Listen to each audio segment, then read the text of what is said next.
Good evening दोस्तों। जैसा कि हमने एक पॉडकास्ट सीरीज स्टार्ट किया था, डिफरेंट अपने बैचमेट के साथ, टॉप मोस्ट स्कूल के साथ हम लोगों ने बात की थी। तो आज हमारा पॉडकास्ट का सीरीज थोड़ा डिफरेंट है, क्योंकि आज जो हमारे नए गेस्ट हैं वो आकाश रघुवंशी है और ये ICR 2021 के रैंकर हो चुके हैं और इनका ऑल रैंक 5 था और ये हमारे बैचमेट हैं। हमारे साथ ये ग्रेजुएशन कर रहे हैं, अभी करेंटली BHU में है। तो आकाश, आप हमारे पॉडकास्ट में आए, काफ़ी खुशी हुई और आपका मैं दिल से स्वागत करता हूं। और आप अपने बारे में हमारे दर्शकों के कुछ बताइए। विवेक, सबसे पहले तो मैं थैंक यू करना चाहता हूँ आपको, क्योंकि आपने मुझे यहाँ पे बुलाया। भले ही यहाँ पे बहुत रात हो रही है इस टाइम, लेकिन हम लोग अपने बिजी शेड्यूल से भी टाइम निकाल के यहाँ पॉडकास्ट के लिए बैठे हैं। तो विवेक, थैंक यू, आपने भी अपना टाइम निकाला और मुझे इनवाइट किया।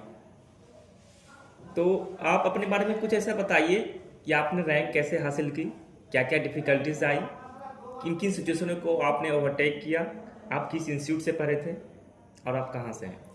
मैं आपकी सारी बातों का एक साथ जवाब तो नहीं दे सकता, लेकिन मैं कुछ रुक रुक कर आपकी बातों को बताता हूँ। सबसे पहले तो मैं अपने बारे में बताता हूँ। मेरा नाम आकाश रघुवंशी है और मैं मध्य प्रदेश का रहने वाला हूँ।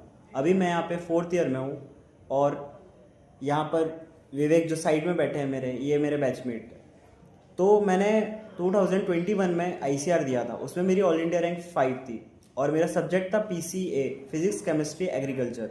इस स्ट्रीम से मैंने ICR क्रैक किया था। और मैं आपको स्ट्रेटजीज़ के बारे में बताऊं तो मैंने 2 साल कोचिंग की थी इंदौर नवल करियर इंस्टीट्यूट में। मैंने 2 साल पढ़ाई की, जो कि 2019 और 2020 के साल में की थी। उसमें मैंने 11th-12th भी इंदौर से ही किया, जिसमें मेरा स्कूल जो था वो डमी स्कूल था। अच्छा। इंदौर दिव्या कॉन्वेंट स्कूल, वहाँ अच्छा, से मैंने डमी भी किया और साथ ही साथ कोचिंग भी की। मतलब आपने फुल टाइम स्कूल भी की और कोचिंग भी की। नहीं, मेरा स्कूल था डमी, मतलब सिर्फ मुझे एग्ज़ाम देने जाना पड़ता था। अच्छा। तो मैं कोचिंग की है पूरे टाइम 2 साल, और उस 2 साल की कोचिंग के बाद मैंने एग्ज़ाम दिया है, तो फिर मेरी रैंक आई है। क्या लगता है, आप अगर सेल्फ स्टडी करते तब इतनी रैंक आ पाती, या कोचिंग का आपके पूरा इस सक्सेस में पूरा हाथ है। सबसे पहले तो मेहनत तो कोई भी कर सकता है, लेकिन एक डायरेक्शन दी कोचिंग ने मुझे नोट्स प्रोवाइड किए और मुझे बताया कि किस किस स्ट्रेटजी को लेके पढ़ना है ना। पहले कोई भी स्टूडेंट आता है कहीं पर तो उसको पता नहीं होता पैटर्न क्या है और माहौल कैसा है, कितने लोग तैयारी कर रहे हैं, कितनी सीट्स है, कौन से अच्छे कॉलेजेस है। तो जैसे ही मैं एक इंस्टीट्यूट से जुड़ता हूँ, किसी भी इंस्टीट्यूट में, किसी की एडवर्टीजमेंट नहीं कर रहा हूँ यहाँ पे, बट आप किसी भी इंस्टीट्यूट से जुड़े तो आपको सबसे पहले बताता है एग्ज़ाम का पैटर्न क्या है और एग्ज़ाम का माहौल क्या है, कितने लोग दे रहे हैं। तो सबसे पहले तो मुझे वो पता चला, फिर उसके बाद से मेरा माइंडसेट बना कि मुझे क्या करना है जीवन में आगे। फिर मैंने वहाँ पर स्टार्ट की अपनी प्रिपरेशन और फिर मैं करते चला गया। मुझे जो नोट्स मिले, जो टेस्ट हुए, वो मैं देते चला गया और अपना सेल्फ स्टडी भी किया और अपना मैक्सिमम टाइम दिया मैंने ICR को।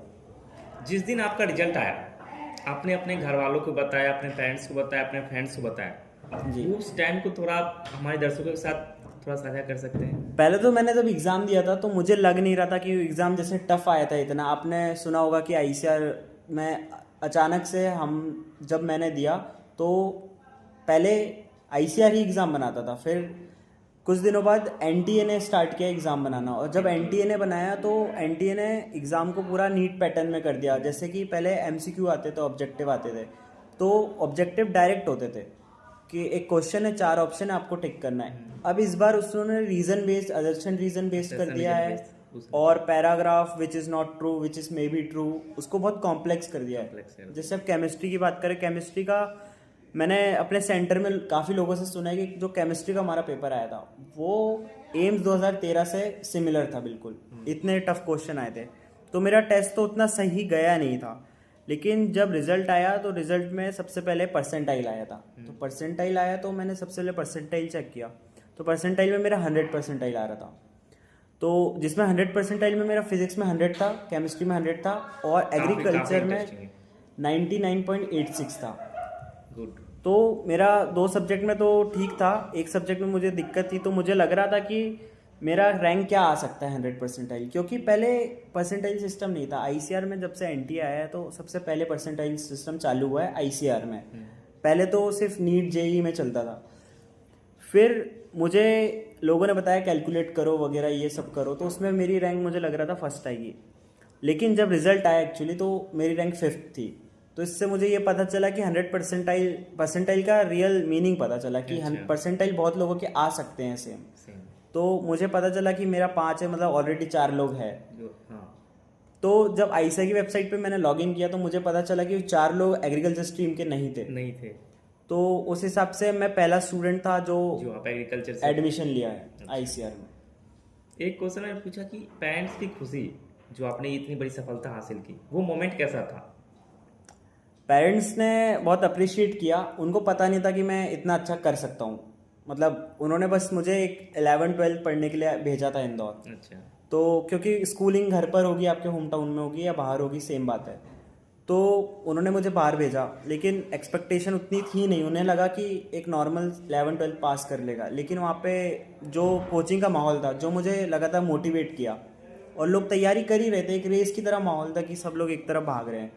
तो मेरा भी मन किया कि सिर्फ 11-12 पे फोकस ना करो, कुछ आपको कॉम्पिटिटिव कुछ एग्जाम्स कॉम्पिटिटिव एग्ज़ाम भी करो। तो मैंने जैसे ही क्रैक किया तो बिल्कुल शॉकिंग था घर वालों के लिए कि यार इसने मतलब फिफ्थ रैंक ला दी, जो कि हम लोग मतलब एक्सपेक्ट नहीं कर रहे थे। तो उन्हें बहुत खुशी हुई वैसे तो। अभी जो भी करंट आईसीआर यूजी के एस्पिरेंट्स हैं, उनका एक डेली शेड्यूल और क्या प्रिपरेशन स्ट्रेटेजी रहेगा, ये आप बता दें तो वो भी जो आप रैंक लाए हैं वो रैंक ला सकें। तो आप कुछ इसके बारे में बताएं। वैसे तो मैं ज़्यादा बताना नहीं चाहूँगा क्योंकि मैंने 2 साल पहले आईसीआर दिया था, और अभी बहुत सारे पैटर्न्स वगैरह चेंज हुए हैं एग्ज़ाम में, कुछ सब्जेक्ट्स वगैरह चेंज हुए हैं, और सीयूईटी का जो पहले बीएचयू यूईटी होता था अब सीयूईटी होने लगा, तो उसमें भी कुछ चेंजेस आए हैं। वैसे तो मैं कुछ बोलना नहीं चाहूँगा ज़्यादा, लेकिन मैं यही कहूँगा कि जैसे कि एनटीए बना रहा है एग्ज़ाम, तो एनटीए एग्ज़ाम बना रहा है तो आपको सबसे पहले फिजिक्स केमिस्ट्री के लिए तो एनसीईआरटी फॉलो करनी है, क्योंकि एक एनसीईआरटी ही आपको ऐसा डेटा प्रोवाइड करवाएगी जिससे बाहर क्वेश्चंस नहीं जाने हैं। और एग्रीकल्चर के लिए तो मैं आपको कुछ नहीं कहूँगा, क्योंकि एग्रीकल्चर के लिए कोई एक स्पेसिफिक मैं चीज़ नहीं बता सकता, एक ब्रॉड टर्म है एग्रीकल्चर। क्योंकि एग्रीकल्चर में आप कभी भी सिलेबस सर्च करोगे तो आपको सिलेबस मिलेगा फ्रूट्स वेजिटेबल्स। अब फ्रूट्स वेजिटेबल कितना ब्रॉड टर्म है कि आपको क्या क्या मिल सकता है उसमें।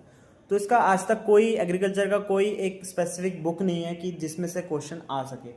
इसलिए मैं कहता हूँ कि एक कोचिंग के नोट्स क्या होते हैं, पीवाईक्यू वगैरह और Oriented प्रीवियस रहते हैं। क्वेश्चन और एग्रीकल्चर रिलेटेड क्वेश्चन ऐसे मेंटेन करते हैं, और वो स्टडी करते हैं प्रॉपर एग्जाम पैटर्न को। तो कोचिंग के नोट्स किसी भी कोचिंग का पकड़ लीजिए, और या तो सुंडा, नेमराज सुंडा एग्रीकल्चर की पहचान, नेमराज सुंडा को भी आप एक बार पढ़ लीजिए, तो वो बहुत आपको मतलब बहुत बेनिफिट मिलेगा आपको एग्जाम क्रैक करने में। और फिजिक्स केमिस्ट्री के लिए तो मैं एनसीईआरटी बोलूँगा, और एनसीईआरटी और लास्ट में टेस्ट सीरीज़ बहुत इंपॉर्टेंट है। अगर आप सिर्फ पढ़ते जा रहे हैं और टेस्ट नहीं दे रहे हैं तो ना आपको टाइम मैनेजमेंट आएगा, ना क्वेश्चन प्रैक्टिस आएगी, ना आप उस टाइम के प्रेशर को झेल पाने की आपकी मतलब पावर आएगी आपके पास, आप उस प्रेशर को नहीं झेल पाओगे।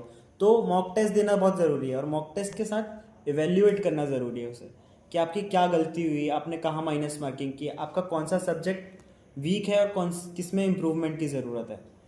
तो ये कहूँगा। और पीसीए वाले इसको ज़्यादा देते नहीं है, पहले पीसीए वाले बहुत ज़्यादा देते थे।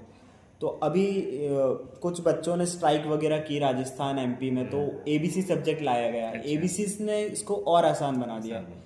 तो मैं लोगों से कहूँगा कि सिर्फ एक सब्जेक्ट पर ना जाए, कि जैसे सब एबीसी जाएंगे तो आजकल नॉर्मलाइजेशन हो गया आ गई है तो परसेंटेज। अगर सब एबीसी से एडमिशन लेंगे तो एक टाइम आएगा कि एबीसी का ही कट ऑफ बढ़ जाएगा, तो वो नॉर्मलाइजेशन नहीं रहेगा। तो मैं चाहता हूँ लोग डाइवर्स में जाए, कुछ पीसीए ले, कुछ एबीसी ले। PCA हालांकि ले। एबीसी आसान पड़ता है, इसलिए लोग जाते भी है, लेकिन आगे चल के मुझे लगता है कि पीसीए और आसान हो जाएगा एबीसी के मुकाबले। चलिए आकाश, आपने काफ़ी कुछ प्रिपरेशन स्ट्रेटजी उसके वे को आपने बताया।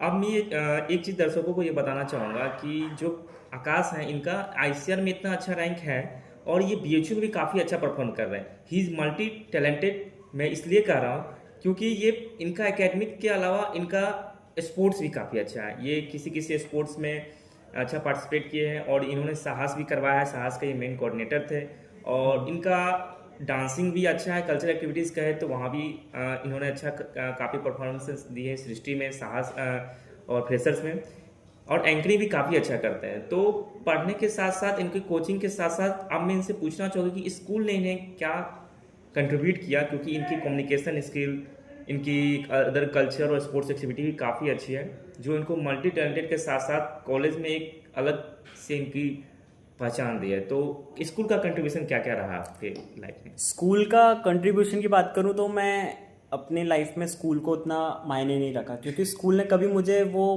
प्रोवाइड नहीं किया। मैं स्कूल की बात करूँ, मेरा स्कूल है first step senior secondary school. कहाँ लोकेटेड है? ये छिंदवाड़ा में लोकेटेड है। वहाँ पे मैंने अपनी 10th तक वहाँ पे पढ़ाई की है। तो मुझे स्कूल ने कभी इतना पुश नहीं किया है कि आप कुछ अच्छा करो लाइफ में। और स्कूल ने, मैं स्कूल से मतलब उतना वो नहीं रखता, मतलब डिसअपॉइंट हूँ स्कूल को लेकर। स्कूल हालांकि मेरा बहुत अच्छा था, लेकिन मैं जो एक्सपेक्ट करता था स्कूल से कि वो मुझे पुश करे, मुझे सिखाए, मुझे डायरेक्शन दे, तो वो स्कूल ने नहीं किया। अच्छा, चलिए। और मैं आपसे कहूँगा कि विवेक जी, आप सबका इंटरव्यू लेते हैं, आप कुछ अपने बारे में भी बताइए। तो बेसिकली मैं बिहार के एक छोटे से ज़िले समस्तीपुर से बिलोंग करता हूँ, और मैं एक नीट एस्पिरेंट हूँ। मैंने अपने लाइफ में 3 बार नीट दिया है। आपको बता दें, यहाँ पे सारे नीट एस्पिरेंट हैं। यहाँ पे सिर्फ 21 सीट आईसीआर की है और बाकी सीट्स यूईटी की है। और यूईटी बच्चे वही आते हैं जो नीट में जिनका रुक जाता है कुछ मार्क्स से। आजकल आपको पता है कट ऑफ कितना बढ़ गया है, तो वही लोग आते हैं जो थोड़े बहुत मार्क्स से रह जाते हैं, और वो सारे बच्चे नीट के होते हैं। तो बेसिकली मेरे साथ भी यही हुआ था कि मैं कुछ मार्क्स से छूट गया था और मैं काफ़ी डिप्रेस था। तभी मैंने BHU यूटी का फॉर्म भरा और यहाँ मेरा सिलेक्शन हो गया। आगे अभी बहुत सारी कॉम्पिटिटिव एग्जाम्स में प्रिपरेशन कर रहा हूँ। देखते हैं कहाँ जाता है ये लक, और लाइफ प्रोसेस आगे, कुछ भी चीज़ ख़त्म नहीं होता, आप किसी चीज़ की नई की शुरुआत कर सकते हैं। हाँ, वैसे सर अभी यूपीएससी की तैयारी कर रहे हैं और बहुत अच्छी तैयारी कर रहे हैं। थैंक्स आकाश। लास्ट क्वेश्चन हमारा ये है आपसे कि मान लीजिए कि कल के दिन आप एक मुकाम पे जाते हैं और आपका ये रोल पूछा जाता है कि BHU का उसमें आपका क्या रोल रहा आपकी सक्सेस में, तो आप कैसे BHU को कंट्रीब्यूट करेंगे, क्या आप उसको कहेंगे? 4 लाइनों में BHU की बात करता हूँ, 4 लाइन में तो 4 वर्ड में, कि BHU is one of the best university in agriculture science. आपको अगर एग्रीकल्चर करना है तो आप BHU के अलावा कहीं मत जाइए। तो BHU ने इतना कंट्रीब्यूट किया है मुझे इतना सिखाया कि मैं यहाँ पे इंटरव्यू दे पा रहा हूँ। Communication skills, sports, participation, active role आपका इधर उधर, और फिर आप एंकरिंग कर रहे हो, आप स्पोर्ट्स में हो, मतलब आप हर चीज़ में बेस्ट हो। ये आपको इतने प्लेटफॉर्म दे कौन रहा है? ये BHU दे रहा है। BHU एक सेंट्रल यूनिवर्सिटी है और यहाँ पे बहुत सारे फैकल्टीज़ है, तो आपको बहुत सारा मौका मिलता है इधर उधर अपना टैलेंट शो करने का। और हॉस्टल एक ऐसा माहौल है कि हॉस्टल में आपकी जो अंदर छुपी चीज़ें हैं वो बाहर निकलती। एक इंट्रोवर्ट आदमी भी एक्सट्रोवर्ट हो जाता है हॉस्टल आके। तो BHU ने बहुत कंट्रीब्यूट किया, और मैं आगे जाऊंगा तो हमेशा अपने साथ रखूंगा कि BHU का टैग है कि मैं BHU का स्टूडेंट हूँ, और लोग, मुझे बताना नहीं पड़ेगा, लोगों को क्वालिटीज़ दिख जाएगी कि मैं BHU का स्टूडेंट हूँ। एंड द लास्ट क्वेश्चन, आकाश, आपका फ्यूचर गोल क्या है और किस रास्ते में आप चाह रहे हैं, आपका ड्रीम क्या है? मैं फ़िलहाल तो अभी कैट प्रिपरेशन कर रहा हूँ, लेकिन जैसे मॉक में नंबर आ रहे हैं तो मुझे अपने पे डाउट हो रहा है। तो अभी तो कुछ क्लियर नहीं है मेरा गोल, वो तो डिसाइड करेगा कि एग्ज़ाम देके क्या रिजल्ट आ रहा है। अगर कैट का रिजल्ट नहीं सही रहता तो मैं सोचूंगा या उसको फिर से प्रिपेयर करूं, या फिर मैं किसी नेक्स्ट एग्ज़ाम की ओर टारगेट करूं। So you are listening to Akash Raghuvanshi, All India 5 in ICR 2021, and he's currently BHU student and preparing for the CAT. I wish him very good luck for the upcoming journey. Thank you Vivek. And you will see him in top most time, and because he's preparing very hard.